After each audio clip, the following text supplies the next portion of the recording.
Stay in the EU. The message from US President Barack Obama to Britons, reflecting fears a British vote to leave could damage European unity. So what's at stake for the US? And where would a UK exit leave Western power on the global scene? This is Inside Story.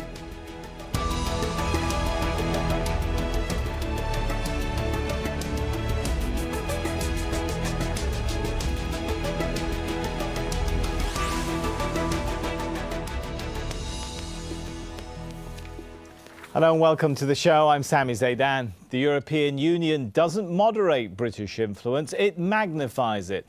That's Barack Obama's reasoning for why he feels the UK is better off staying inside the EU. Well, the US President is in London to attend Queen Elizabeth's 90th birthday celebration. But his message is angering some in an increasingly fractious debate in the UK. Obama's intervention seems to reflect bigger fears Europe is vulnerable. Homegrown attacks, the refugee crisis and the rise of the far right all threaten to undo unity on the continent. And President Obama is hoping he can convince Europeans they're better off together. The US President spelled out his argument in an article in the UK's Telegraph. He wrote, "In this complicated, connected world, the challenges facing the EU, migration, economic inequality, the threats of terrorism and climate change are the same challenges facing the United States and other nations. Even as we all cherish our sovereignty, the nations who wield their influence most effectively are the nations who do it through the collective action that today's challenges demand." All right, let's bring in our guests to the show now. We have joining us in London Jeremy Shapiro, Research Director at the European Council on Foreign Relations. In Berlin, Thorsten Benner, Director of the Global Public Policy Institute. And also in London, Alan Mendoza, Founder and Director of the Henry Jackson Society. Welcome to you all. If I could start with Jeremy, why is the US President so concerned, do you think, about how the British public will vote in June and what is an internal European matter, I guess you could say? Well, I think the explanation is rather simple. It matters to the United States whether Britain is in the European Union. The European Union is, from a U.S. perspective, has been a foundation of American foreign policy in Europe and the world for decades. And the United States is worried that Britain leaving the European Union will weaken it, and will weaken it as an ally, and we'll be left with a weak Britain and a weak Europe and no effective allies in one of the most important parts of the world. And so that's a huge concern for the United States in a time in which it has a lot of problems in a lot of parts of the world.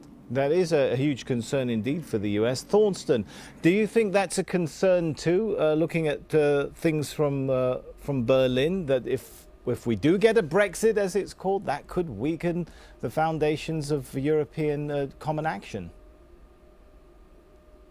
Yes, I think that's a German concern as well. The German government does like the UK as an ally on a lot of policy matters within Europe, but more importantly, the European Union is stronger with Britain. So the German government very much wants the UK to remain a part of the European Union, but of course not at any price. And I think the view from Berlin is also that, of course, this comes at a bad moment where Europe in general is in dire straits and has problems. But I think the view is also that if indeed the British people chose to leave, that wouldn't set an example that would be awfully attractive to a lot of other European people. I'm glad you mentioned that point. Let's take it though to Alan. Could the Brexit be the start of a process that unravels the EU, that nobody knows where it may ultimately end? Oh, absolutely. I think the reason many Europeans are terrified by the prospect of a Brexit is that it won't be the last exit from the European Union. If one country can go, then why can't others? And I think there's general dissatisfaction across Europe about the way the European Union is run, even if there are, of course, many reasons why the European Union should also be there. And I think that if one country did start the process of leaving, which of course no country's ever done before, you could see a domino effect. You could see others saying, actually, our national interests are also better served out than in, and the whole project could start to unravel before our eyes. Do you think, Alan, that would be a good thing if this process of unraveling, if not change, I mean, if that begins, is that a good thing, or is that ultimately a very dangerous thing?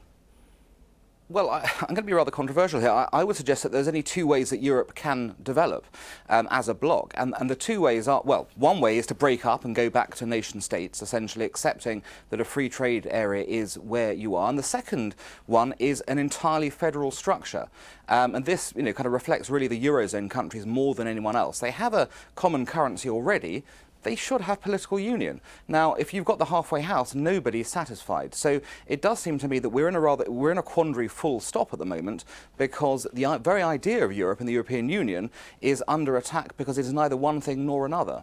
Thorsten, do you agree with that? That the status quo, we hear this this view expressed quite a lot from Eurosceptics, that the status quo cannot be sustained. Europe ultimately needs to make a decision to either take another step forward or a step backwards.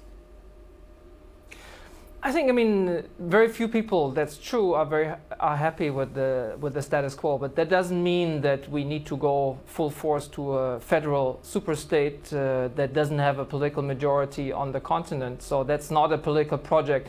If any of the continental European leaders would say, let's go for a federal European state now, the populations would say, are you crazy? So this is not a feasible political project for the time being. So if that's not a feasible project, it doesn't mean that we should go for an all. No, I don't think it's a very attractive proposition, because this will all depend on how the Brexit will turn out for the British. And I think once we've seen the end of it, 2-3 years after the UK has left, you'll see the dissolution of Britain. You'll see Scotland wanting to make an exit, maybe join the European Union. You'll see that Boris Johnson's fantasies that Britain can be somehow a free agent with special relationship to the US and all the benefits of the European free trading area, that is just a fantasy. So I don't think the Brexit will be a very successful story for the UK or for England that is kind of pushing for that. So I don't think it will be an awfully attractive outcome for the rest of Europe. Jeremy, it seems like the one thing that both of our guests in Europe agree upon at this point is that a lot of people are not happy with the status quo in Europe right now, although there are different opinions on what to do with that. From the US perspective, though, when Obama talks about how the UK and US can only meet the common challenges that they have if they can rely on each other, does that mean that the US is really counting on the status quo continuing as it is without any sort of change? And any sort of change would mean, well, the US can't rely on its partners in Europe anymore. No, there's change and there's change. Of course, Europe is going to change. Europe has been in a process of change the entire time the European Union has been in operation, and we expect it to evolve. It is not a static thing. It never has been.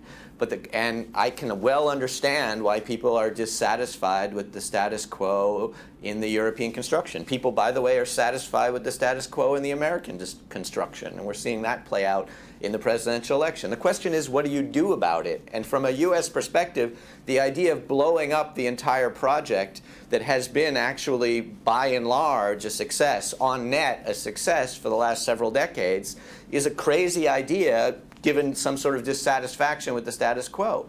There's a lot of efforts to fix it. I think a lot of those efforts need to move forward.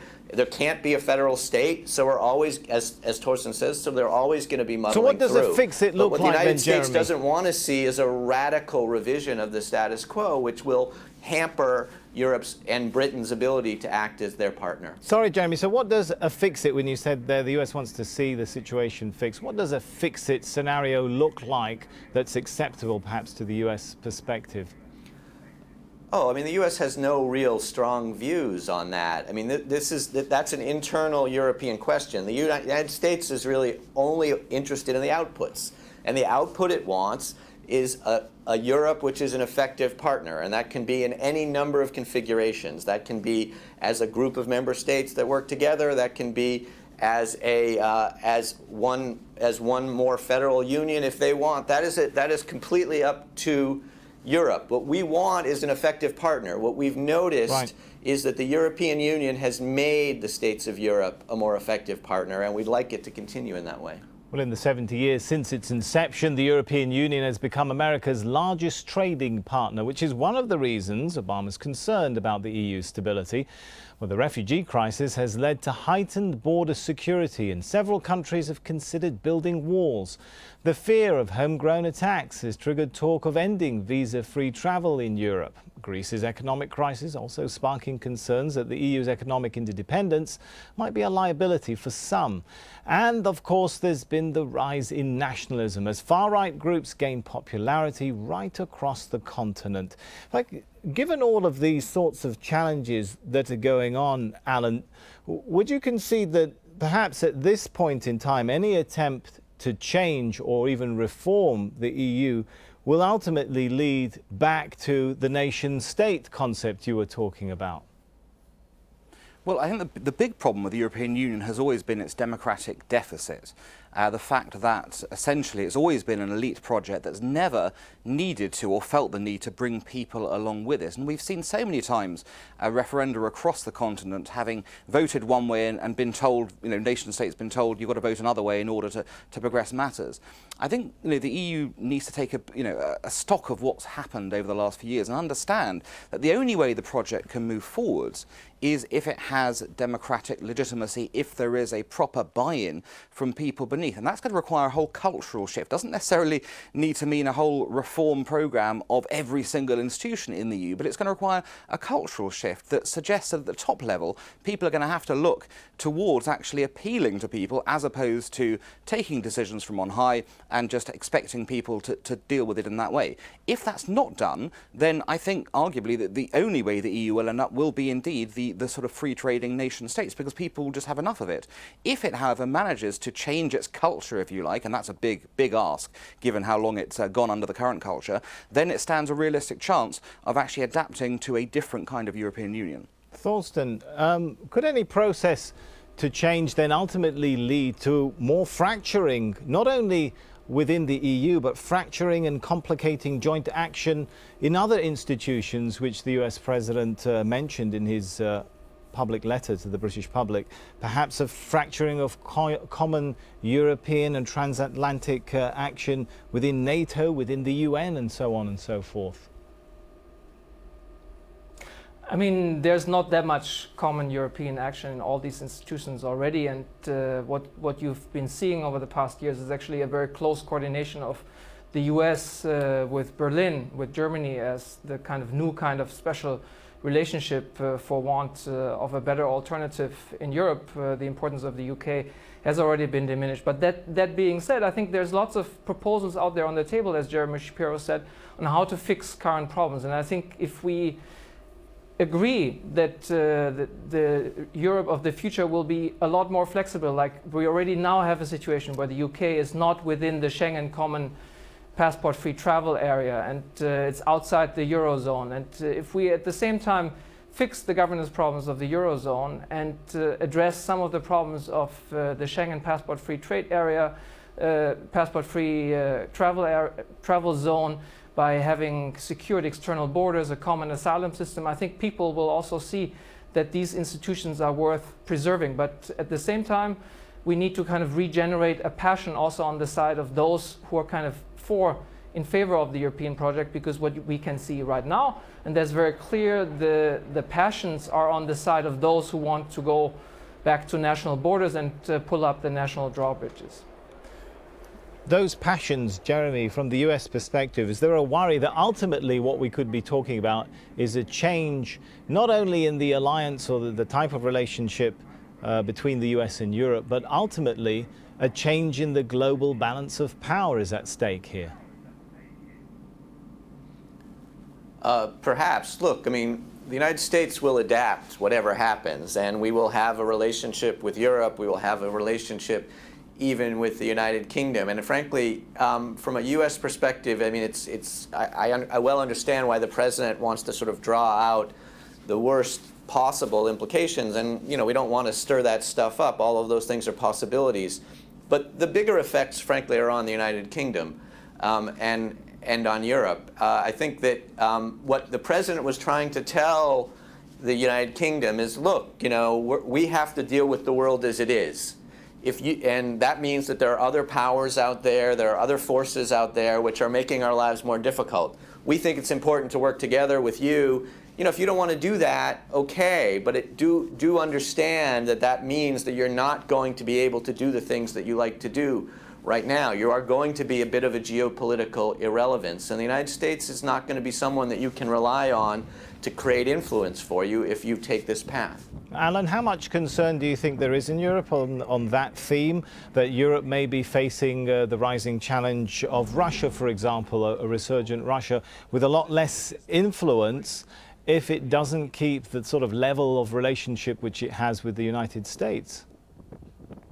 Well, that's certainly true, but we have to remember Europe's already flunking this challenge already in its current form, and this is the big problem. The real reason why Europe is a declining force in the world is because it's a sclerotic set of economies which haven't taken the necessary reforms to compete in the modern world. It's got no political will at all to actually act independently and to really create a stake in the world in support of its values.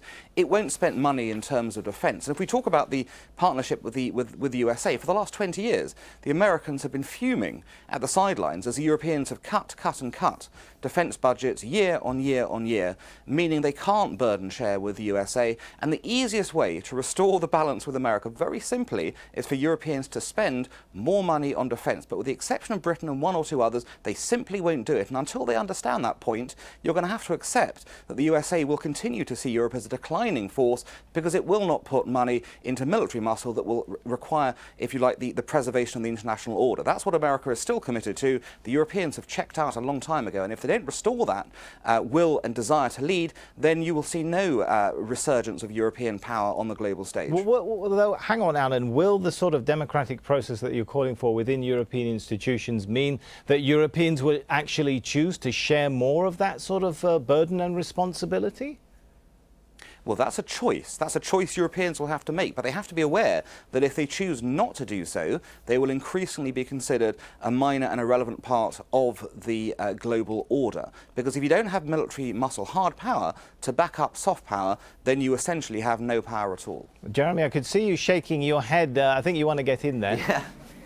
I guess I do, yeah. I mean, I actually agree a lot with what Alan is saying, that this idea that the United States is dissatisfied with what Europe has been doing by and large is true. I mean, the point is, though, that it could be a lot worse, that actually it's not one thing or the other. The United States has gotten a lot out of Europe. It would like to get a lot more. So the real question that's before us is, what will Brexit do to that?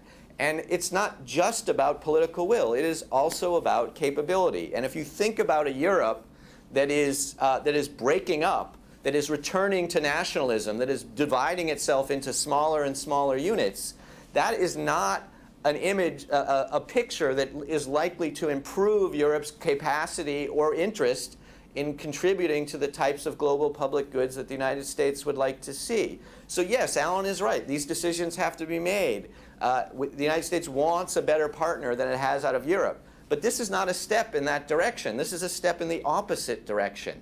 And I don't think I think Barack Obama was very clear about that, and I think it's very obvious to American eyes.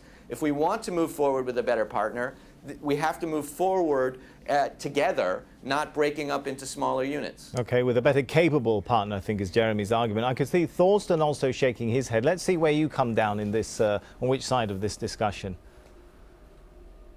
I think what Alan disregards is actually that Europe's record on facing up to Russia hasn't been all that bad. Diplomatically, Germany and its partners have played a huge role in kind of negotiating the Minsk diplomatic settlement. And I think economic sanctions on Russia have proven to be quite effective, quite an effective tool. And just imagine how these economic sanctions would work if Britain, as a major financial center, was outside the European Union. It would be harder to coordinate on those. So I think while it's true that Europe, from the US perspective and also from perspective of a lot of European analysts, should invest more in its own defense, I think, as Jeremy said, having the UK step out of Europe will just weaken European capabilities and will not lead to that development. I can see Alan's shaking his head now, so let me give you a chance to briefly come back in on this. Well, what Thorsten is ignoring is the fact that it's the British who are usually, sometimes with the French, sometimes without, the stiffeners of resolve in Europe. He knows full well the divides in German political opinion on the Russia issue. Yes, he's correct that Germany has played a major role in the diplomatic angle, but he also knows there are strong forces in Germany pushing for a deal with Mr. Putin and a removal of those sanctions. He knows it's Britain that is keeping Europe straight and true on this issue. So to suggest that Europe will be, worse off if Britain leaves, no, actually does matter. It means that Europeans need Britain, perhaps more than Britain needs the Europeans, in order to stiffen their resolve. But what does that say about Europe? What a terrible, terrible situation Europe's in. That it requires Britain in order to stiffen its resolve. Thorsten, go ahead. You wanted to say something? No, but I think Alan still has illusions about the infatuation of German elites with Russia. I think that has been quite diminished over the past years now that we've seen the real face of Mr. Putin. And I think also it's not entirely clear that it's always England or the UK that has the stiff resolve. I mean, just think about the major connections of London as a financial center with Russia and the role that plays. Okay, let's shift talk a little bit since we are talking about financial centre. Let's talk about money and economy now. Jeremy, one thing we shouldn't forget to talk about is the impact of any Brexit, any fracturing within the EU, the impact that could have on not only the EU's economy or the British economy, but the US economy as well, right? Yeah, absolutely. As you said, the EU is America's biggest trade and investment partner, and an economic problem here is an economic problem in the United States. I think we saw that in the Eurozone crisis, and we will certainly see it moving forward. It's more than that, actually. It's that currently the United States and Europe are engaged in a project to try to create a transatlantic free trade zone that will give them leverage to sort of set the rules for the 21st century in the face of a lot of other challengers. And of course, if Europe is disintegrating, they're not going to be able to do that. I'm glad you mentioned a lot of other challenges there. Coming back to Alan briefly, if I give you a minute. China's economy in 2015 grew 6.9%, whereas I think the Eurozone, at least, it was 1.5% for the same year, and the US 2.4%. You can see the big difference there. Is that not a worrying concern for any talk at this point of trying to tinker with the foundations of the EU? Well, I agree, of course it's a concern, but the issue is Europe is failing as it is, and that's a problem, and it doesn't seem to be able to pull itself out of this decline spiral with its current setup. Now, if you keep on doing something that's failed, that is not normally a recipe for success going forwards. In fact, some would say it's the definition of insanity. So I think the European Union and European countries individually need to focus very carefully on what it is that in a global trading system like we have in 2016 actually drives successful economies. And it isn't the kind of restrictions that in many European countries we have on how our economies work. Okay, I think we've got about a minute left, so let's give that to Thorsten. Go ahead, sir.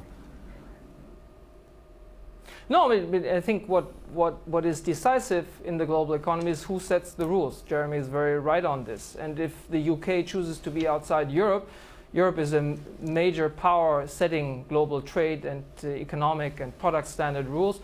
The UK will be just left as a rule taker. It will be just like Norway or just like Switzerland that then painfully negotiates agreements with the European Union but won't sit at the table when these rules are being shaped. So I think it's pretty much a lose-lose proposition for the UK if they exit. All right, fascinating discussion, fascinating topic, of course. We've got till June to wait and see which way, of course, Britain's vote and what that means for the EU, for the US, and ultimately for the global balance of power in the world. But for now, we'll have to end the show here. So let's thank our guests. I'm sure we'll come back to this later. Jeremy Shapiro, Thorsten Benner, and Alan Mendoza.